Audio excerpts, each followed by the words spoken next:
Ndewonu ndị ọma na-ege ntị. Ndewo ndị Igbo. Afa m bụ Oriakụ Amụ Chimamkpam. Esi m n'otu a na-akpọ Igbo Class World wee pụta. Amaghị m ka ọtụ n'ime unu anụgokwu ya. Igbo Class World bụ otu pụtara n'uju ịzụpụta ụmụ anyị. Ha pụtara iji wee na-akwalite asụsụ na omenala Igbo. Ha na-akụzi ụmụaka na ndị nnukwu mmadụ ndị chọrọ ịmụ ka esi asụ Igbo, ma ndị nụrụ ndị ọcha ma ndị nụrụ ndị mba ọzọ na-abụghị ala Igbo. Ha na-enye aka akụziri ha asụsụ Igbo.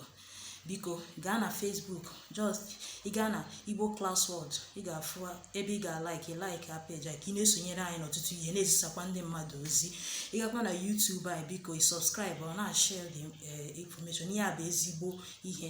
Please just go to our Facebook to learn more about this Igbo Class World I'm talking about.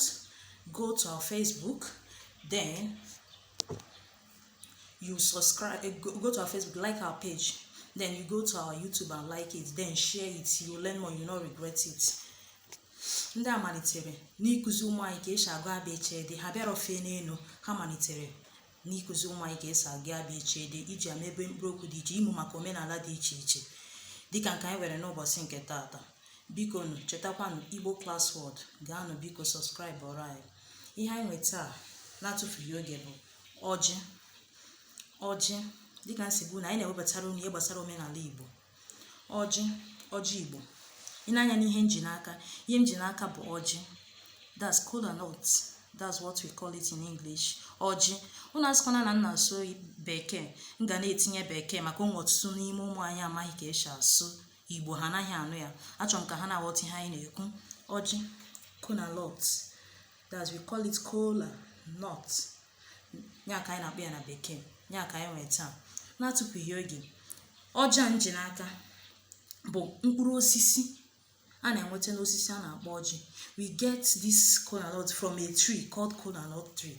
That's just a special tree. Ebe a ka anyị si enweta osisi mkpụrụ ọjị a m ji n'aka. N'ala Igbo, ndị Igbo na-akwanyere ọjị ugwu. Anyị ejighị ọjị egwu egwu. Mmemme ọbụla a na-eme n'ala Igbo, ọjị ga-adịrịrị.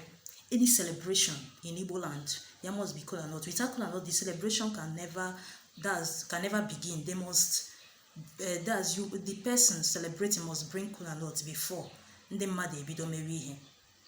So ọjị bara nnukwu uru n'ala Igbo. Ihe ọzọkwa bụ na eji ọjị ele ndị mmadụ ọbịa. Ọjị a bụ nnukwu ihe. So ọjị bụ okpuru osisi a na-enweta n'osisi ọjị. Ọjị bụ ihe mgbe ochie, omenala mgbe ochie nke ndị nna nna anyị ha mere. Anyị kwenyekwere na mgbe ochie na ọjị anụnwa na ndị ọcha enweghị ike ikpochapụ ya. O so n'otu omenala ndị ọcha enweghị ike iwechapụ, n'ihi na anyị na-akwanyere ọjị ugwu.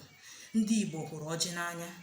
Mmemme ọbụla a na-eme, akwamozu ma mmemme agbamakwụkwọ, a ga-ewetarịrị ọjị iji gosi gị uru ọjị bara. Ọjị anụnwa ị na-afụ, ụfọdụ ga-asị gị ndị Igbo anaghị eji ọjị egwu egwu dịka nsogbu unu. Ma mgbe ochie a sị na tupu egbuo ma ehi, mgbe ochie a ga-ewetarịrị ọjị iji gosi gị uru ọjị bara. Ọ bụrụzie kịta, anyị ama nkwene ka ihe ndị nna nna anyị gụnyere anyị n'aka ka ọ na so anyị abịa gbasara nkọwa ọjị. Achọrọ m nnọọ na ọmatagodi na ọjị a bụ ihe bara uru n'ala ndị Igbo.